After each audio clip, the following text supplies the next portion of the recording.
you know, as the Jews are leaving Egypt with all the goods, Moshe does something very interesting. He doesn't go for the goods of the riches.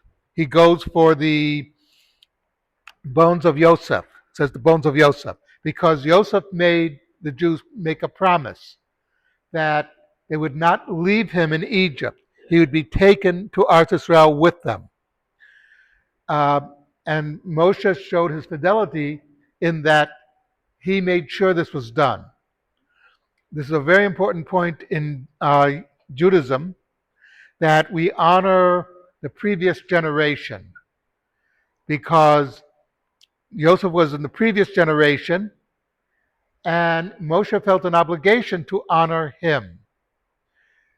This is something that's the reason we have yard sites. Or we that for a parent we say uh, with the time of a velut of mourning is a year.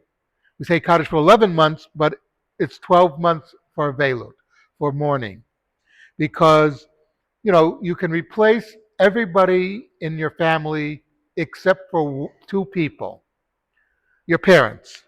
They're the ones who raised you, they're the ones who had you. Without them, you would not be in existence. And their influence on you would be tremendous. Just so you should know, my mother in law, besides being an extremely well educated woman, also was a well known writer. She had a column in the Jewish Week for many years.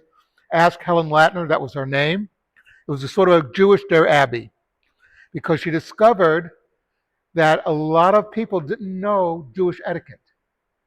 That led her to write a book called uh, a book on Jewish etiquette, how to do things. And she wrote, I don't know how many versions of the Jewish wedding book did she write, Sarah? Three versions. She kept having to update it as she learned more. She was not afraid of learning. And that's a very important thing that she passed on to the next generation. Don't be afraid to learn.